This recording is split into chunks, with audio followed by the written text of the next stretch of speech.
सत श्री अकाल जी सारिਆਂ ਨੂੰ। ਤਾਂ ਸਟਾਰਟ ਕਰਦੇ ਹਾਂ ਫਿਰ ਆਪਾਂ ਆਪਣੀ ਨੈਕਸਟ ਕਲਾਸ ਕਰੰਟ ਅਫੇਅਰ ਦੀ। ਤਾਂ ਸਭ ਤੋਂ ਜਿਹੜੀ ਪਹਿਲੀ ਨਿਊਜ਼ ਹੈ ਇੰਪੋਰਟੈਂਟ ਹੈ, ਕਾਫੀ ਇੰਪੋਰਟੈਂਟ ਹੈ, ਇਹਨੂੰ ਸਟਾਰ ਲਾ ਲਿਓ ਇਹਦੇ ਉੱਪਰ। ਇੰਡੀਆ ਵਿਨਸ, ਇੰਡੀਆ ਮਤਲਬ ਇਲੈਕਸ਼ਨਸ ਹੋਈਆਂ ਸੀ IEC ਦੀਆਂ ਵਾਈਸ ਪ੍ਰੈਜ਼ੀਡੈਂਸੀ ਇਲੈਕਸ਼ਨਸ ਤੇ ਚੇਅਰ ਆਫ SMB। ठीक है, मतलब IEC की है इंटरनेशनल इंटरनेशनल इलैक्ट्रोटैक्नीकल कमीशन ते SMB की strategic management board.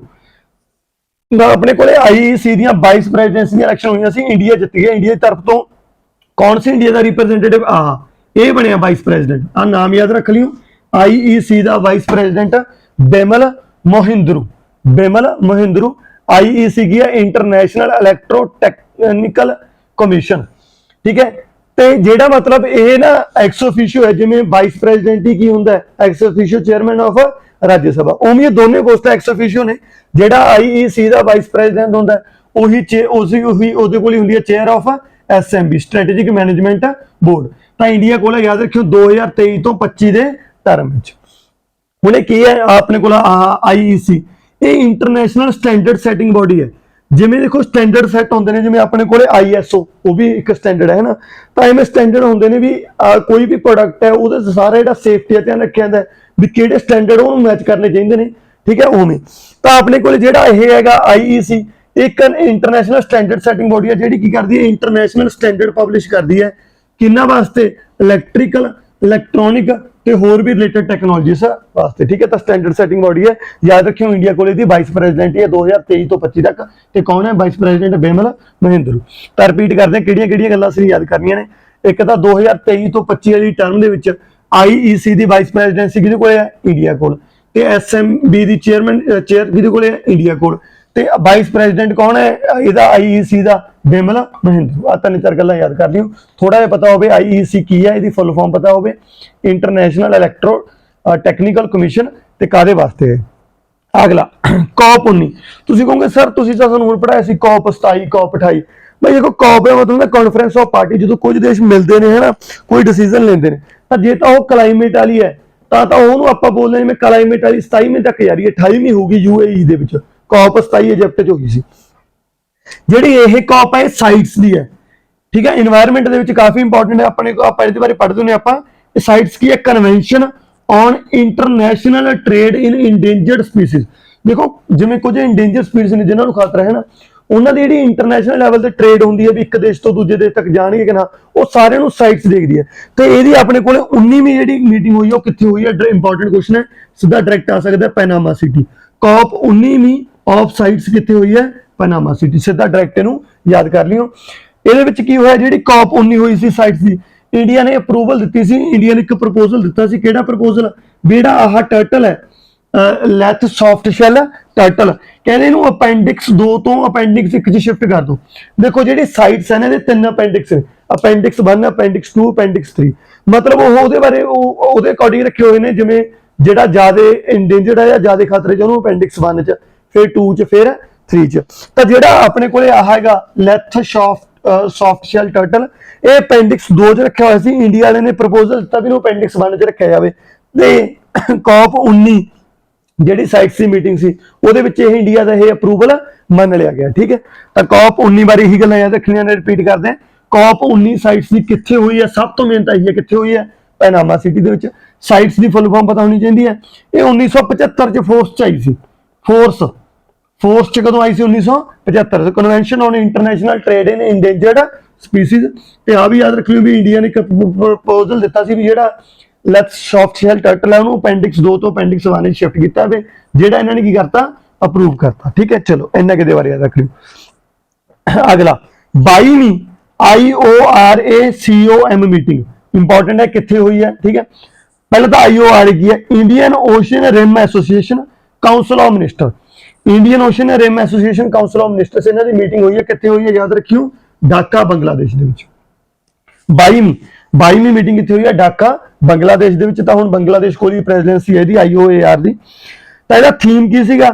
हारनैसिंग the opportunities of the Indian Ocean sustainable for inclusive development. ठीक है, तां इहनूं सीधा एक बारी पढ़ लांगे, याद हो जाऊगा। जिहड़ा IORA दे हैडक्वार्टर कित्थे ने? तां याद रखियो एवेन मॉरिशस। ਮੋਰੀਸ਼ੀਅਸ ਦੇ ਵਿੱਚ ਹੈੱਡਕੁਆਟਰ ਨੇ ਤੇ ਇਵੇਨ ਮੋਰੀਸ਼ੀਅਸ ਤੱਕ 23 ਮੈਂਬਰ ਕੰਟਰੀਜ਼ ਨੇ। ਚਲੋ ਤਾਂ ਇੱਕ ਵਾਰੀ ਆਪਾਂ ਰਿਪੀਟ ਕਰਦੇ ਹਾਂ। 22ਵਾਂ IORA Indian Ocean Rim Association Council of Minister ਦੀ ਮੀਟਿੰਗ ਕਿੱਥੇ ਹੋਈ ਹੈ? ਇੰਪੋਰਟੈਂਟ ਕੁਐਸਚਨ ਡਾਇਰੈਕਟ ਇਹੀ ਬੰਦ, ਕਿੱਥੇ ਹੋਈ ਹੈ? ਢਾਕਾ, ਬੰਗਲਾਦੇਸ਼ ਦੇ ਵਿੱਚ। ਥੀਮ ਸਿਰਫ ਇਹਦਾ ਪੜ੍ਹ ਲਿਓ, ਕਈ ਵਾਰ ਰਿਲੇਟ ਜਾਂ ਹੋ ਕੇ ਜੇ ਪੁੱਛਿਆ ਜਾਊਗਾ ਤਾਂ ਦੇਖਣ ਸਾਰ ਪਤਾ ਲੱਗ ਜਾਂਦਾ। Harnessing the opportunities of Indian Ocean sustainable for inclusive development. ਇਹਦੇ ਹੈੱਡਕੁਆਟਰ ਕਿੱਥੇ ਨੇ? ਅਵੇਨ ਮੋਰੀਸ਼ੀਅਸ ਤੇ 23 ਇਹਦੇ ਮੈਂਬਰਸ ਨੇ। ਕਲੀਅਰ ਹੈ? ਉਰ ਤੱਕ ਨੋਟ ਡਾਊਨ ਕਰੋ, ਫਿਰ ਆਪਾਂ ਅੱਗੇ ਚੱਲਦੇ ਹਾਂ। ਹਾਂਜੀ ਤਾਂ ਨੈਕਸਟ ਨਿਊਜ਼ ਕਰਦੇ ਹਾਂ ਫਿਰ ਆਪਾਂ। ਸਭ ਤੋਂ ਪਹਿਲੀ ਆ ਗਈ 2022 UNESCO Asia Pacific awards for cultural heritage conservation. ਕੁੱਲ ਮਿਲਾ ਕੇ ਹੈਰੀਟੇਜ ਅਵਾਰਡਸ ਜਿਹੜੇ ਏਸ਼ੀਆ ਪੈਸੀਫਿਕ ਰੀਜਨ ਦੇ ਵਿੱਚ ਦਿੱਤੇ ਗਏ ਨੇ ਯੂਨੈਸਕੋ ਦੁਆਰਾ 2022 ਦੇ। ਇਹ ਯਾਦ ਰੱਖਿਓ 13 ਪ੍ਰੋਜੈਕਟ ਦੇ ਵਿੱਚ ਮਿਲੇ ਨੇ, ਮਤਲਬ ਏਸ਼ੀਆ ਦੇ ਵਿੱਚ 6 ਕੰਟਰੀਜ਼ ਨੂੰ ਮਿਲੇ ਨੇ, Afghanistan, China, India, Iran, Nepal ਤੇ ਥਾਈਲੈਂਡ। ਕਿਹਦੇ ਦੁਆਰਾ ਦਿੱਤੇ ਗਏ ਨੇ? ਯੂਨੈਸਕੋ ਬੈਂਕਾਕ ਦੁਆਰਾ ਅਨਾਉਂਸ ਕੀਤੇ ਗਏ ਨੇ। ਅਸੀਂ ਇੰਡੀਆ ਦਾ ਯਾਦ ਰੱਖਣਾ। ਇੰਡੀਆ ਦਾ ਜਿਹੜਾ ਆਹ ਮਿਊਜ਼ੀਅਮ ਹੈ ਛਤਰਪਤੀ ਸ਼ਿਵਾਜੀ ਮਹਾਰਾਜ ਵਸਤੂ ਸੰਗ੍ਰਹਾਲਿਆ ਮਿਊਜ਼ੀਅਮ ਮੁੰਬਈ ਦੇ ਵਿੱਚ ਹੈ। ਇੰਡੀਆ ਦੀ ਤਰਫ ਤੋਂ ਇਹਨੂੰ ਮਿਲਿਆ ਵਿੰਸ UNESCO Asia Pacific award for cultural heritage conservation. ਆ ਮੀਨ ਹੈ ਇਹ ਨਿਊਜ਼ ਦਾ। ਤਾਂ 2022 ਯੂਨੈਸਕੋ ਏਸ਼ੀਆ ਪੈਸੀਫਿਕ ਅਵਾਰਡ ਮਤਲਬ UNESCO Asia Pacific heritage award ਆਪਾਂ ਕਹਿ ਸਕਦੇ ਹਾਂ। 13 ਪ੍ਰੋਜੈਕਟ ਤੇ 6 ਕੰਟਰੀਜ਼ ਦੇ ਵਿੱਚ ਮਿਲੇ ਨੇ। ਇੰਡੀਆ ਦੇ ਵਿੱਚ ਆ ਯਾਦ ਰੱਖ ਲਿਓ CSMBS ਛਤਰਪਤੀ ਸ਼ਿਵਾਜੀ ਮਹਾਰਾਜ ਵਸਤੂ ਸੰਗ੍ਰਹਾਲਿਆ ਮਿਊਜ਼ੀਅਮ ਮੁੰਬਈ ਦੇ ਵਿੱਚ ਹੈ। ਇਹਨੂੰ ਮਿਲਿਆ UNESCO Asia Pacific award for cultural heritage conservation. ਠੀਕ ਹੈ, ਤਾਂ ਇਹ ਸੀ ਆਪਣੇ ਕੋਲੇ ਪਹਿਲਾ ਅਵਾਰਡ। ਅਗਲਾ 17ਵਾਂ 17th BBBA foundation biodiversity conservation award. Biodiversity conservation award ਇਹ ਇੱਕ ਆਰਗੇਨਾਈਜੇਸ਼ਨ, ਇੱਕ ਟਰਸਟ ਨੂੰ ਮਿਲਿਆ। ਕਿਹੜਾ ਉਹ? International snow leopard trust. ਸਿੱਧਾ ਵਨ ਲਾਈਨਰ ਨਾਲ ਯਾਦ ਕਰਨਾ ਪਊਗਾ। ਤਾਂ 17ਵਾਂ 17th edition BBBA foundation biodiversity conservation award ਕਿਹਨੂੰ ਮਿਲਿਆ? International snow leopard trust. ਸਿੱਧੀ ਵਨ ਲਾਈਨਰ ਇਹਨੂੰ ਯਾਦ ਕਰ ਲਿਓ। ਆ ਕੁਝ ਕੁ ਇੰਪੋਰਟੈਂਟ ਡੇਜ਼ ਲਿਖੇ ਨੇ। ਠੀਕ ਹੈ, ਵੈਸੇ ਆਪਾਂ ਡੇ ਲਾਸਟ ਲਈ ਕਰ ਲਾਂਗੇ ਜਾਂ ਤੁਸੀਂ ਕਿਤੋਂ ਵੀ ਕਰ ਲਿਓ ਡੇਜ਼ ਕਵਰ। ਤਾਂ ਜਿਹੜੇ ਨੈਸ਼ਨਲ ਐਜੂਕੇਸ਼ਨ ਡੇ 11 ਨਵੰਬਰ, ਨੈਸ਼ਨਲ ਐਜੂਕੇਸ਼ਨ ਡੇ 11 ਨਵੰਬਰ ਇੰਪੋਰਟੈਂਟ ਹੈ। ਕਿਉਂ ਇੰਪੋਰਟੈਂਟ ਹੈ? ਬਰਥ ਐਨੀਵਰਸਰੀ ਸੀ ਆਪਣੇ first education minister of independent India, Azad India ਦੇ ਪਹਿਲੇ ਐਜੂਕੇਸ਼ਨ ਮਿਨਿਸਟਰ ਮੌਲਾਨਾ ਅਬੁਲ ਕਲਾਮ ਆਜ਼ਾਦ। ਕਈ ਵਾਰ ਐਵੇਂ ਡਾਇਰੈਕਟ ਕੁਐਸਚਨ ਆ ਸਕਦਾ, ਮੈਨੂੰ ਉਮੀਦ ਹੈ ਵੀ ਤੁਹਾਨੂੰ ਸਾਰਿਆਂ ਨੂੰ ਆਉਂਦਾ ਹੋਊਗਾ। ਸਟ੍ਰੈਟੇਜੀ ਦਾ question, first education minister of independent India Maulana Abul Kalam Azad. ਉਹਨਾਂ ਦੀ ਬਰਥ ਐਨੀਵਰਸਰੀ ਉੱਪਰ 11 ਨਵੰਬਰ ਨੂੰ ਮਨਾਇਆ ਜਾਂਦਾ ਨੈਸ਼ਨਲ ਐਜੂਕੇਸ਼ਨ ਡੇ। ਵੈਰੀ ਵੈਰੀ ਇੰਪੋਰਟੈਂਟ 11 ਨਵੰਬਰ। ਚਿਲਡਰਨਸ ਡੇ ਸਾਰਿਆਂ ਨੂੰ ਪਤਾ, ਚਾਚਾ ਨਹਿਰੂ 14 ਨਵੰਬਰ। ਠੀਕ ਹੈ, ਚਿਲਡਰਨਸ ਡੇ 14 ਨਵੰਬਰ। ਨੈਸ਼ਨਲ ਚਿਲਡਰਨ ਡੇ 14 ਤੇ ਵਰਲਡ ਚਿਲਡਰਨ ਡੇ ਪੁੱਛ ਲੈਣ 20 ਨਵੰਬਰ। ਵਰਲਡ ਟੀਚਰ ਡੇ ਪੁੱਛ ਲੈਣ 20 ਨਵੰਬਰ। ਠੀਕ ਹੈ, ਉਸ ਤੋਂ ਬਾਅਦ ਆ ਦੋਨੇ ਦਿਨ ਮੈਂ ਇਕੱਠੇ ਲਿਖਤੇ, ਇੰਪੋਰਟੈਂਟ ਨੇ ਤੇ ਕਨਫਿਊਜ਼ਿੰਗ ਨੇ। ਠੀਕ ਹੈ, ਮੈਂ ਤਾਂ ਹੀ ਇਕੱਠੇ ਲਿਖਤੇ। ਇੱਕ ਤਾਂ ਕੌਮੀ ਏਕਤਾ ਦਿਵਸ, ਇੱਕ ਰਾਸ਼ਟਰੀ ਏਕਤਾ ਦਿਵਸ। ਕੌਮੀ ਏਕਤਾ ਦਿਵਸ, ਰਾਸ਼ਟਰੀ ਏਕਤਾ, ਜਾਂ ਨੈਸ਼ਨਲ ਇੰਟੀਗ੍ਰੇਸ਼ਨ ਡੇ, ਨੈਸ਼ਨਲ ਯੂਨਿਟੀ ਡੇ, ਦੋਨੇ ਅਲੱਗ-ਅਲੱਗ ਨੇ। ਨੈਸ਼ਨਲ ਯੂਨਿਟੀ ਡੇ ਤੁਹਾਨੂੰ ਮੈਂ ਆਖਿਆ ਸੀ ਕਾਫੀ ਜ਼ਿਆਦਾ ਇੰਪੋਰਟੈਂਟ, ਆਪਾਂ ਨੇ ਪੂਰੀ ਡਿਟੇਲ 'ਚ ਪੜ੍ਹਿਆ ਸੀਗਾ। ਨੈਸ਼ਨਲ ਯੂਨਿਟੀ ਡੇ 31 ਅਕਤੂਬਰ ਨੂੰ ਮਨਾਇਆ ਜਾਂਦਾ ਹੈ। Birth anniversary of Sardar Vallabh Bhai Patel, iron man of India, first home minister of India. ਠੀਕ ਹੈ, ਤੇ ਆਪਣੇ ਕੋਲੇ first deputy prime minister of India. ਉਹਨਾਂ ਦੀ ਯਾਦ ਵਿੱਚ ਨੈਸ਼ਨਲ ਯੂਨਿਟੀ ਡੇ, ਰਾਸ਼ਟਰੀ ਏਕਤਾ ਦਿਵਸ 31 ਅਕਤੂਬਰ। ਪਰ ਜੇ ਪੁੱਛਣ ਕੌਮੀ ਏਕਤਾ ਦਿਵਸ ਜਾਂ ਨੈਸ਼ਨਲ ਇੰਟੀਗ੍ਰੇਸ਼ਨ ਡੇ, ਉਹ 19 ਨਵੰਬਰ ਨੂੰ ਮਨਾਇਆ ਜਾਂਦਾ ਹੈ। ਉਹ ਕਿਹਨਾਂ ਦੀ ਬਰਥ ਐਨੀਵਰਸਰੀ ਉੱਪਰ? Birth anniversary of Indira Gandhi, ਜਿਹੜੇ ਕੌਣ ਸੀ? First female prime minister of India, first female prime minister of India. Clear ਹੈ? ਤੌਰ ਤੱਕ ਨੋਟ ਡਾਊਨ ਕਰੋ, ਫਿਰ ਆਪਾਂ ਨੈਕਸਟ ਨਿਊਜ਼ ਵੱਲ ਚੱਲਦੇ ਹਾਂ। ਹਾਂਜੀ, ਤਾਂ ਨੈਕਸਟ ਆਪਾਂ ਨੇ ਕੁਝ ਇੰਪੋਰਟੈਂਟ ਡੇਟਸ ਲਿਖੇ ਨੇ। ਠੀਕ ਹੈ, ਤਾਂ ਵੈਸੇ ਜਿੰਨੇ ਘੱਟ ਡੇਟਸ ਹੋ ਸਕੇ ਮੈਂ ਉਹਨੇ ਘੱਟ ਲਿਖਣ ਦੀ ਕੋਸ਼ਿਸ਼ ਕੀਤੀ ਹੈ, ਵੀ ਸਿਰਫ ਮੇਨ ਲਿਖੇ। ਤਾਂ ਇਹਨਾਂ ਤੁਸੀਂ ਰਿਵਾਈਜ਼ ਕਰ ਲਿਓ। ਆ ਤਾਂ ਪੱਕਾ ਯਾਦ ਕਰ ਲਿਓ, ਜਿਨ੍ਹਾਂ ਤੋਂ ਮੈਂ ਸਟਾਰ ਲਾਉਂਗਾ। ਵਰਲਡ ਨਿਮੋਨੀਆ ਡੇ, ਇਹ ਇੰਪੋਰਟੈਂਟ ਹੈ 12 ਨਵੰਬਰ ਨੂੰ। ਇਹਦਾ ਥੀਮ ਵੀ ਇੰਪੋਰਟੈਂਟ ਹੈ, pneumonia affects everyone. World pneumonia day, pneumonia affects everyone, 12 ਨਵੰਬਰ। 12 ਨਵੰਬਰ world pneumonia day, pneumonia affects everyone. ਇਹਨੂੰ ਯਾਦ ਕਿਵੇਂ ਕਰਾਂਗੇ? ਥੋੜਾ ਮੰਥ ਯਾਦ ਹੋ ਜਾਊਗਾ। ਕਈ ਵਾਰ ਮੰਥ ਆਪਸ਼ਨ 'ਚ ਹੋ ਸਕਦਾ, 4 ਹੀ ਮੰਥ ਅਲੱਗ-ਅਲੱਗ ਹੋਣ, ਕਿਸਮਤ ਹੁੰਦੀ ਹੈ ਨਾ। ਜਿਵੇਂ ਨਿਮੋਨੀਆ ਨਾ ਸ਼ੁਰੂ ਤੋਂ ਅੱਖਰ ਤਾਂ ਪੀ ਤੋਂ ਨੇ, ਪਰ ਸਾਊਂਡ ਕਿੱਥੋਂ ਆਉਂਦੀ ਹੈ? ਐਨ ਤੋਂ। ਤਾਂ ਐਨ ਬਸ ਐਨ ਤੋਂ ਨਵੰਬਰ। ਠੀਕ ਹੈ, ਤਾਂ ਥੋੜਾ ਜਿਹਾ ਵੀ ਰਿਲੇਟ ਕਰ ਸਕਦੇ ਵੀ ਨਿਮੋਨੀਆ ਦੇ ਵਿੱਚ ਸਾਊਂਡ ਤਾਂ ਐਨ ਦੀ ਆਉਂਦੀ ਹੈ, ਤਾਂ ਐਨ ਵਾਲੇ ਮਹੀਨਾ ਨਵੰਬਰ, ਤਾਂ ਥੋੜਾ ਜਿਹਾ 12 ਨਵੰਬਰ। ਵਰਲਡ ਕਾਈਂਡਨੈਸ ਡੇ 13 ਨਵੰਬਰ। ਠੀਕ ਹੈ, ਕੋਈ ਬਹੁਤਾ ਇੰਪੋਰਟੈਂਟ ਨਹੀਂ, ਆ ਇੰਪੋਰਟੈਂਟ ਹੈ। सर याद रहेगा, ठीक है। वर्ल्ड डायबिटीज डे, ये भी इंपॉर्टेंट है। वर्ल्ड डायबिटीज डे कदों मनाया जाता? 14 नवंबर। ਇਹਦਾ ਥੀਮ ਕੀ ਸੀਗਾ? Access to diabetes education, access to diabetes education. 12 ਨਵੰਬਰ ਨਮੂਨੀਆ ਡੇ, 14 ਨਵੰਬਰ ਡਾਇਬਟੀਜ਼ ਡੇ, 14 ਨਵੰਬਰ diabetes day. International day for tolerance 16 ਨਵੰਬਰ, ਇੰਟਰਨੈਸ਼ਨਲ ਡੇ ਫॉर ਟੋਲरेंस 16 ਨਵੰਬਰ। ਆ ਇੰਪੋਰਟੈਂਟ ਹੈ, ਜਿਹਨੇ ਸਟਾਰ ਲਾਤਾ ਉਹ ਨਹੀਂ ਛੱਡਣੇ। ਨੈਸ਼ਨਲ ਪ੍ਰੈਸ ਡੇ 16 ਨਵੰਬਰ। ਹੁਣ ਨਾ press fourth pillar of Indian democracy ਕਹਿੰਦਾ ਮੀਡੀਆ ਨੂੰ, ਮੀਡੀਆ ਮਤਲਬ press, fourth pillar of Indian democracy media. Press day ਕਦੋਂ ਮਨਾਇਆ ਜਾਂਦਾ? 16 ਨਵੰਬਰ ਨੂੰ। ਤੇ ਥੀਮ ਕੀ ਸੀਗਾ ਇਹਦਾ? The media's role in nation building, ਵੀ ਮੀਡੀਆ ਦਾ ਇੱਕ ਬਹੁਤ ਰੋਲ ਹੁੰਦਾ ਇੱਕ ਦੇਸ਼ ਨੂੰ ਬਿਲਡ ਕਰਨ ਦੇ ਵਿੱਚ, ਠੀਕ ਹੈ। ਵਰਲਡ ਟੈਲੀਵਿਜ਼ਨ ਡੇ 21 ਨਵੰਬਰ, ਵਰਲਡ ਫਿਸ਼ਰੀਜ਼ ਡੇ 21 ਨਵੰਬਰ। International day for elimination of violence against women, ਇਹ ਵੀ ਇੰਪੋਰਟੈਂਟ ਹੈ, ਠੀਕ ਹੈ। ਜਿਨ੍ਹਾਂ ਤੇ ਮੈਂ ਜਿਹਨਾਂ ਥੀਮ ਲਿਖੀ ਨੇ ਉਹ ਤਾਂ important. International day for elimination of violence against women 25 ਨਵੰਬਰ। ਇਹਦਾ ਥੀਮ ਕੀ ਸੀਗਾ? Unite activism to end violence against women and girls, ਵੀ ਇਕੱਠੇ ਹੋਣ ਦੀ ਲੋੜ ਹੈ। ਜਿਹੜਾ ਵੂਮਨਸ ਦੇ ਅਗੇਂਸਟ ਵਾਇਲੈਂਸ ਹੈ ਤੇ ਗਰਲਸ ਦੇ ਅਗੇਂਸਟ ਉਹਨੂੰ ਆਪਾਂ ਨੂੰ ਖਤਮ ਕਰਨਾ ਚਾਹੀਦਾ, ਐਂਡ ਕਰਨਾ ਚਾਹੀਦਾ। ਤਾਂ 25 ਨਵੰਬਰ। ਕਨਸਟੀਟਿਊਸ਼ਨ ਡੇ 26 ਨਵੰਬਰ।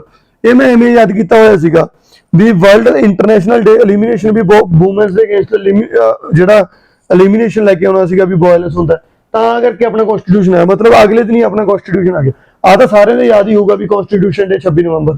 ਇਹ ਤਾਂ ਮੈਨੂੰ ਯਕੀਨ ਵੀ ਪੂਰਾ ਯਕੀਨ ਹੈ ਵੀ ਤੁਹਾਡੇ ਯਾਦ ਹੋਊਗਾ, ਤੁਹਾਨੂੰ ਦੱਸਣ ਦੀ ਲੋੜ ਨਹੀਂ ਇਹਦੇ ਪਿੱਛੇ ਕਾਰਨ ਕੀ ਸੀਗਾ, ਹਨਾ। ਤਾਂ ਇਹ ਤੋਂ ਆਪਾਂ ਰਿਲੇਟ ਕਰ ਲਾਂਗੇ ਵੀ ਆਪਣਾ ਕਨਸਟੀਟਿਊਸ਼ਨ ਆਇਆ ਸੀ, ਆਪਣੇ ਕਨਸਟੀਟਿਊਸ਼ਨ ਦੇ ਆਉਣ ਨਾਲ ਜਿਹੜੀ ਵੂਮਨਸ ਦੇ ਨਾਲ ਵਾਇਲੈਂਸ ਹੋ ਰਿਹਾ ਸੀ ਇੰਟਰਨੈਸ਼ਨਲ ਪੱਧਰ ਤੇ ਉਹਨੂੰ ਰੋਕਿਆ। ਬਸ ਯਾਦ ਕਰਨਾ ਤਰੀਕਾ ਵੀ 25 ਨਵੰਬਰ। ਕਨਸਟੀਟਿਊਸ਼ਨ ਡੇ 26 ਨਵੰਬਰ। ਇਹਦਾ ਥੀਮ ਕੀ ਸੀਗਾ? India the mother of democracy. ਦੇਖੋ ਇਹੋ ਜਿਹੇ ਨੇ ਜੇ ਇੱਕ ਵਾਰੀ ਆਪਾਂ ਪੜ੍ਹ ਲਿਆ ਤਾਂ ਜਿਵੇਂ ਸੌਖੇ ਲੱਗਣਗੇ, ਕਈ ਵਾਰ ਆਪਾਂ ਨੇ ਜਦੋਂ ਦੇਖੇ ਨਹੀਂ ਹੁੰਦਾ ਵੀ ਥੀਮ ਕੀ ਸੀਗਾ ਉੱਥੇ ਫਿਰ ਉਲਝ ਜਾਂਦੇ। ਤਾਂ ਹੁਣ ਜਿਵੇਂ ਸੌਖਾ ਇੱਕ ਵਾਰੀ ਪੜ੍ਹ ਲਓ, India the mother of democracy, ਨਾਲ ਦੀ ਨਾਲ ਆਪਸ਼ਨ 'ਚ ਯਾਦ ਆ ਜਾਊਗਾ। ਵਰਲਡ ਮਿਲਕ ਡੇ ਵੈਰੀ ਵੈਰੀ ਇੰਪੋਰਟੈਂਟ। ਕਦੋਂ ਮਨਾਇਆ ਜਾਂਦਾ? 26 ਨਵੰਬਰ ਨੂੰ। ਵਰਲਡ ਮਿਲਕ ਡੇ ਕਦੋਂ ਮਨਾਇਆ ਜਾਂਦਾ? 26 ਨਵੰਬਰ ਨੂੰ। ਕਿਹਦੀ ਬਰਥ ਐਨੀਵਰਸਰੀ ਦੇ ਉੱਪਰ? ਵਰਗਿਸ ਕੁਰੀਅਨ। ਕਿਹਦੀ ਬਰਥ ਐਨੀਵਰਸਰੀ ਉੱਪਰ? ਵਰਗਿਸ ਕੁਰੀਅਨ। ਵਰਗਿਸ ਕੁਰੀਅਨ ਕੌਣ ਹੈ? Father off white revolution in India, father off white revolution in India, ਤੇ ਇਹਨੂੰ ਮਿਲਕਮੈਨ ਆਫ ਇੰਡੀਆ ਵੀ ਕਿਹਾ ਜਾਂਦਾ, ਠੀਕ ਹੈ। ਤਾਂ ਇਹ ਵੀ ਇੰਪੋਰਟੈਂਟ ਹੈ। ਰਿਪੀਟ ਕਰਦੇ ਹਾਂ, ਸਿਰਫ ਮੈਂ ਇੰਪੋਰਟੈਂਟ ਮੋਸਟ ਇੰਪੋਰਟੈਂਟ ਹੀ ਰਿਪੀਟ ਕਰੂੰਗਾ, ਪਹਿਲਾਂ ਸਾਰੇ ਇੰਪੋਰਟੈਂਟ ਲਿਖਣੇ, ਸਾਰੀ ਯਾਦ ਕਰ ਲਿਓ। ਵਰਲਡ ਨਿਮੋਨੀਆ ਡੇ 12 ਨਵੰਬਰ। ਥੀਮ ਕੀ ਸੀ? Pneumonia affect everyone. महीना तो याद हो जाऊगा, निमोनिया तो नवंबर, ठीक है। अगे दिन किस्मत वाला याद रख लोगे, वधिया गल है। वर्ल्ड काइंडनेस डे 13 नवंबर। वर्ल्ड डायबिटीज डे 14 नवंबर। थीम की सीगा? Assess two diabetes education.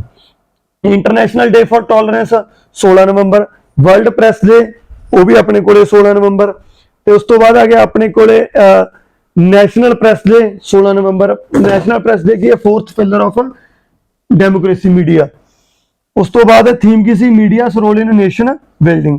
World television day 21 नवंबर। वर्ल्ड फिशरीज डे 21 नवंबर। International day for elimination of women violence against women. याद करना है अपना कॉन्स्टिट्यूशन ये वास्ते आया एक दिन पहला 25 नवंबर।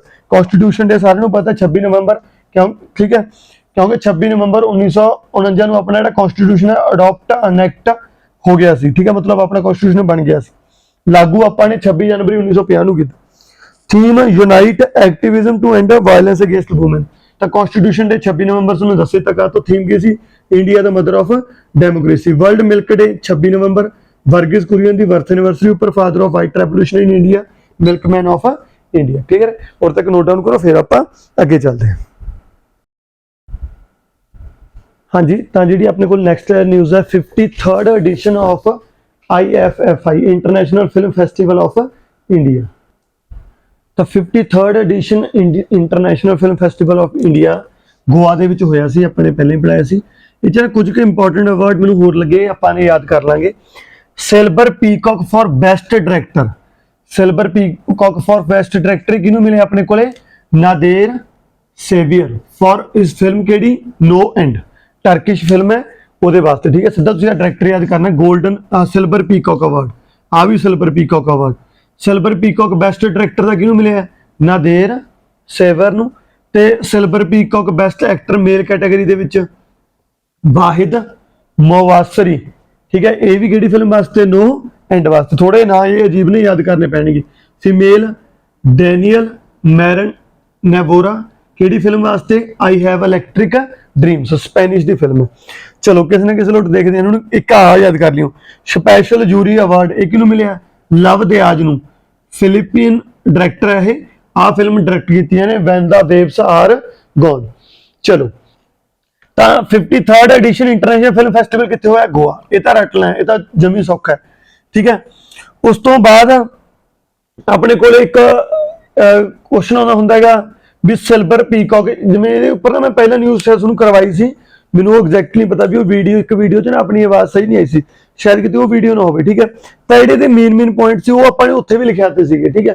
ਤਾਂ ਜੇ ਉਹ ਵੀਡੀਓ ਮੈਨੂੰ ਲੱਗਿਆ ਵੀ ਪੁਰਾਣੀ ਹੋਈ ਤਾਂ ਮੈਂ ਉਹਨੂੰ ਸੈੱਟ ਕਰ ਦੂੰਗਾ, ਠੀਕ ਹੈ। ਦੁਬਾਰੇ ਉਹਨੂੰ ਆਪਾਂ ਪਾ ਦਾਂਗੇ, ਜੇ ਅਪਲੋਡ ਨਹੀਂ ਕੀਤੀ ਉਹ ਆਪਾਂ ਦੁਬਾਰੇ ਰਿਕਾਰਡ ਕਰ ਦਾਂਗੇ, ਜੇ ਨਹੀਂ ਕੀਤੀ ਤਾਂ ਇੱਕ ਵਾਰੀ ਆਪਾਂ ਜਿਹੜੇ ਆਹ ਮੇਨ ਪੁਆਇੰਟ ਨੇ ਇਹਨਾਂ ਨੂੰ ਆਪਾਂ ਦੁਬਾਰੇ ਰਿਵਾਈਜ਼ ਕਰ ਲੈਣੇ। ਸਿਲਵਰ ਪੀਕੌਕ ਬੈਸਟ ਡਾਇਰੈਕਟਰ ਦਾ ਨਾਦੇਰ ਸੇਵੀਅਰ, ਨਾਦੇਰ ਸੇਵੀਅਰ, ਠੀਕ ਹੈ। ਸਿਲਵਰ ਪੀਕੌਕ ਬੈਸਟ ਐਕਟਰ ਦਾ ਵਾਹਿਦ ਮੋਬਾਸਰੀ, ਵਾਹਿਦ ਮੋਬਾਸਰੀ, ਠੀਕ ਹੈ। ਫੀਮੇਲ ਡੈਨੀਅਲ ਮੈਰਨ ਨੋਵਾਰੋ, ਠੀਕ ਹੈ। ਉਸ ਤੋਂ ਬਾਅਦ ਸਪੈਸ਼ਲ ਯੂਰੀ ਅਵਾਰਡ ਕਿਹਨੂੰ ਮਿਲਿਆ ਆਪਣੇ ਕੋਲੇ? ਲਵ ਦਿਆਜ ਨੂੰ, ਕਿਹਦੇ ਵਾਸਤੇ? ਵੈਨ ਦਾ ਵੇਵਸ ਆਰ ਗੋਨ। ਚਲੋ ਉਸ ਤੋਂ ਬਾਅਦ ਇਹ ਇੱਕ ਵਾਰੀ ਬਸ ਓਵਰ ਥਰੂ ਜਿਹਾ ਕਰ ਲਿਆ, ਯਾਦ ਰਹਿ ਜਾਣਗੇ, ਆਪਸ਼ਨ 2 ਟਿਕ ਹੋਣਗੇ, ਵੈਸੇ ਨਾ ਜੇ ਅਜੀਬ ਨਹੀਂ। ਆ ਨਿਊਜ਼ ਇੰਪੋਰਟੈਂਟ ਹੈ, ਜਮਾ ਸੌਖੀ ਹੈ। WHO ਵਰਲਡ ਹੈਲਥ ਆਰਗੇਨਾਈਜੇਸ਼ਨ ਨੇ ਮੌਂਕੀ ਪੌਕਸ ਦਾ ਨਾਮ ਬਦਲਿਆ। ਉਹ ਪੁੱਛੂਗਾ ਕੀ ਨਾਮ ਰੱਖਦਾ, ਤਾਂ ਬਸ ਐਮ ਪੌਕਸ। ਮੌਂਕੀ ਪੌਕਸ ਦਾ ਨਾਮ ਕੀ ਰੱਖਦਾ? M pox. ਕਾਹਦੇ ਵਾਸਤੇ? ਵੀ ਜਿਹੜਾ ਆਪਣੇ ਕੋਲ ਮੌਂਕੀ ਪੌਕਸ ਹੈ, ਮੌਂਕੀ ਪੌਕਸ ਨਾਮ ਹੈ ਜਿਹੜਾ ਬਿਮਾਰੀ ਦਾ, ਇੱਕ ਤਰ੍ਹਾਂ ਦਾ ਡਿਸਕ੍ਰਿਮੀਨੇਟ ਰੇਸਿਜ਼ਮ ਹੀ ਕ੍ਰੀਏਟ ਕਰਦਾ, ਠੀਕ ਹੈ। ਤਾਂ ਉਹਨੂੰ ਅਵੋਇਡ ਕਰਨ ਵਾਸਤੇ WHO ਨੇ ਮੌਂਕੀ ਪੌਕਸ ਦਾ ਕੀ ਨਾਮ ਰੱਖਤਾ? M pox. ਇੰਪੋਰਟੈਂਟ ਹੈ। ਉਸ ਤੋਂ ਬਾਅਦ ਸਿੰਗਾਪੁਰ ਦੀ 에ਅਰਲਾਈਨ ਵਿਸਤਾਰਾ ਮਰਜ ਹੋ ਗਈ ਕਿਹਦੇ ਨਾਲ? ਟਾਟਾ ਦੀ ਕੰਪਨੀ 에ਅਰ ਇੰਡੀਆ ਨਾਲ, ਠੀਕ ਹੈ। ਤਾਂ ਵਿਸਤਾਰਾ ਤੇ 에ਅਰ ਇੰਡੀਆ ਮਰਜ ਹੋ ਗਈਆਂ, ਯਾਦ ਰੱਖਿਓ, ਠੀਕ ਹੈ। ਵਿਸਤਾਰਾ ਤੇ 에ਅਰ ਇੰਡੀਆ, ਤੁਹਾਨੂੰ ਪੁੱਛੂਗਾ ਵਿਸਤਾਰਾ ਕਿਹਦੇ ਨਾਲ ਮਰਜ ਹੋਈ ਹੈ? 에ਅਰ ਇੰਡੀਆ ਨਾਲ। ਉਸ ਤੋਂ ਬਾਅਦ ਜਦੋਂ ਵੀ ਨਾ ਆਪਣੇ ਕੋਲੇ ਆ ਚੈਸ ਦਾ ਕੋਈ ਅਵਾਰਡ ਜਾਂ ਆਇਆ ਕਰੂਗਾ, ਜਿਵੇਂ melt water championship chess tour 2022, ਇਹ ਮੈਂ ਤਾਂ ਲਿਖਤਾ ਵੀ ਜੇ ਕਈ ਵਾਰ ਆਪਾਂ ਨੇ ਤੁੱਕਾ ਲਾਉਣਾ ਹੋਵੇ ਤਾਂ ਆ ਬੰਦਾ ਕਾਫੀ ਜ਼ਿਆਦਾ ਅਵਾਰਡ ਜਿੱਤਿਆ। ਨਾਰਵੇ ਦਾ ਬੰਦਾ ਹੈ ਮੈਗਨਸ ਕਾਰਲਸਨ, ਠੀਕ ਹੈ। ਜੋ ਤੁਸੀਂ ਚੈਸ ਦੇ ਕਾਫੀ ਜ਼ਿਆਦਾ ਟੂਰਨਾਮੈਂਟ ਦੇਖੋਗੇ, ਬੰਦਾ ਬਹੁਤ ਜ਼ਿਆਦਾ ਜਿੱਤਿਆ। ਤਾਂ Meltwater championship chess tournament ਵੀ ਮੈਗਨਸ ਕਾਰਲਸਨ। ਤੇ ਮੈਂ ਤਾਂ ਲਿਖਤੀ ਵੀ ਆਹ ਨਾਮ ਥੋੜਾ ਜਿਹਾ ਆਪਣੇ ਦਿਮਾਗ 'ਚ ਆ ਜੇ ਵੀ ਹਾਂ ਕਿਤੇ ਨਾ ਕਿਤੇ ਸੁਣਿਆ, ਜੇ ਤੁੱਕਾ ਲਾਉਣਾ ਹੋਇਆ ਆਪਾਂ ਨਾਮ ਲਾ ਸਕਦੇ। ਅਗਲੀ most important news, very important, world AIDS day ਕਦੋਂ ਮਨਾਇਆ ਜਾਂਦਾ ਹੈ? ਵਰਲਡ ਏਡਸ ਡੇ 1 ਦਸੰਬਰ ਨੂੰ ਮਨਾਇਆ ਜਾਂਦਾ ਹੈ। ਏਡਸ ਦੀ ਫੁੱਲ ਫਾਰਮ ਕੀ ਹੈ? Acquired immuno deficiency syndrome, acquired immuno deficiency syndrome. ਤੇ ਆਪਣੇ ਕੋਲੇ 1 ਦਸੰਬਰ ਨੂੰ ਇਹਦਾ ਥੀਮ ਕੀ ਸੀਗਾ ਇਸ ਵਾਰ? ਇਕੁਅਲਾਈਜ਼। ਥੀਮ ਕੀ ਸੀਗਾ ਇਹਦਾ? ਇਕੁਅਲਾਈਜ਼। ਮੋਸਟ ਇੰਪੋਰਟੈਂਟ ਹੈ, ਇਹਨੂੰ ਯਾਦ ਕਰ ਲਿਓ, ਹੋਰ ਤੱਕ ਨੋਟ ਕਰੋ, ਫਿਰ ਆਪਾਂ ਅੱਗੇ ਚੱਲਦੇ ਹਾਂ, ਠੀਕ ਹੈ। ਤਾਂ ਇੱਕ ਜਿਹੜਾ ਮੋਸਟ ਇੰਪੋਰਟੈਂਟ ਹੈ ਨਾ, ਇਹਦੇ ਉਰੇ ਸਾਈਡ ਤੇ ਲਿਖੇ ਲਓ, ਇੱਕ ਨਾ ਫੋਕਸ ਕੰਟਰੀ ਜ਼ਰੂਰ ਯਾਦ ਰੱਖ ਲਿਓ। ਮੈਂ ਪਹਿਲਾਂ ਕਰਵਾਇਆ ਹੋਇਆ ਇਹ focus country international film festival of India, ਕਿਹੜੀ ਸੀ ਆਪਣੇ ਕੋਲੇ? ਫਰਾਂਸ, ਠੀਕ ਹੈ। ਤਾਂ 53rd international film festival of India, focus country France. ਇਹ ਤਾਂ ਮੋਸਟ ਇੰਪੋਰਟੈਂਟ ਮੰਨ ਲਓ, ਆ ਜੇ ਨਾਮ ਜੇ ਯਾਦ ਰਹਿ ਗਏ ਤਾਂ ਠੀਕ ਹੈ, ਇਹਨੂੰ ਇੱਕ ਦੋ ਵਾਰੀ ਪੜ੍ਹ ਲਿਓ, ਇੰਪੋਰਟੈਂਟ ਹੈ ਜਿੰਨਾ ਵੀ ਆਪਾਂ ਨੇ ਕੀਤਾ, ਠੀਕ ਹੈ। ਔਰ ਤੱਕ ਨੋਟ ਡਾਊਨ ਕਰੋ, ਫਿਰ ਆਪਾਂ ਅੱਗੇ ਚੱਲਦੇ ਹਾਂ।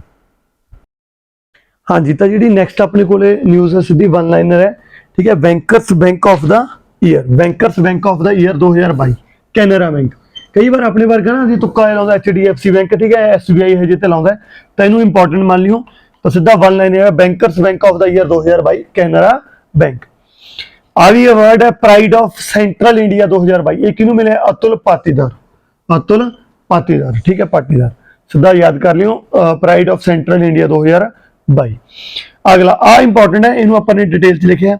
ਇੰਡੀਆ ਜਿਹੜੀ ਚੇਅਰਮੈਨਸ਼ਿਪ ਆਈ ਹੈ ਇੰਡੀਆ ਕੋਲੇ ਵੈਸਨਰ ਅਰੇਂਜਮੈਂਟ ਦੀ, WAA ਦੀ, ਕਦੋਂ ਤੋਂ? 1 ਜਨਵਰੀ 2023 ਤੋਂ ਪੂਰੇ 1 ਸਾਲ ਵਾਸਤੇ ਇੰਡੀਆ ਇਹਦਾ ਚੇਅਰਪਰਸਨ ਹੈ। ਇੰਡੀਆ ਕੋਲੇ ਦੀ ਚੇਅਰਮੈਨਸ਼ਿਪ ਹੈ ਵੈਸਨਰ ਅਰੇਂਜਮੈਂਟ ਦੀ।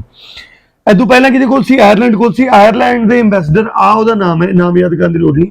ਆਇਰਲੈਂਡ ਦੇ ਐਂਬੈਸਡਰ ਨੇ handed over chairmanship to India's ambassador, India ਦੇ ਐਂਬੈਸਡਰ ਇਹਨੂੰ ਜਗਦੀਪ ਮਜੂਮਦਾਰ ਨੂੰ ਪ੍ਰੈਜ਼ੀਡੈਂਸੀ ਦੇਤੀ। ਮਤਲਬ ਇੱਕ ਤਰ੍ਹਾਂ ਦਾ ਵੈਸਨਰ ਅਰੇਂਜਮੈਂਟ ਦਾ ਪ੍ਰੈਜ਼ੀਡੈਂਸੀ ਇੰਡੀਆ ਕੋਲ ਹੈ।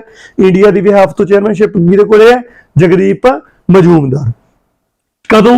26ਵੀਂ ਇਹਨਾਂ ਦੀ ਜਿਹੜੀ ਮੀਟਿੰਗ ਸੀ, ਐਨੂਅਲ ਮੀਟਿੰਗ ਸੀ ਵੈਸਨਰ ਅਰੇਂਜਮੈਂਟ ਦੀ, ਕਿੱਥੇ? ਬਿਆਨਾ, ਇਹਦੇ ਹੈੱਡਕੁਆਟਰ ਨੇ ਵੈਸਨਰ ਅਰੇਂਜਮੈਂਟ ਦੇ ਬਿਆਨਾ।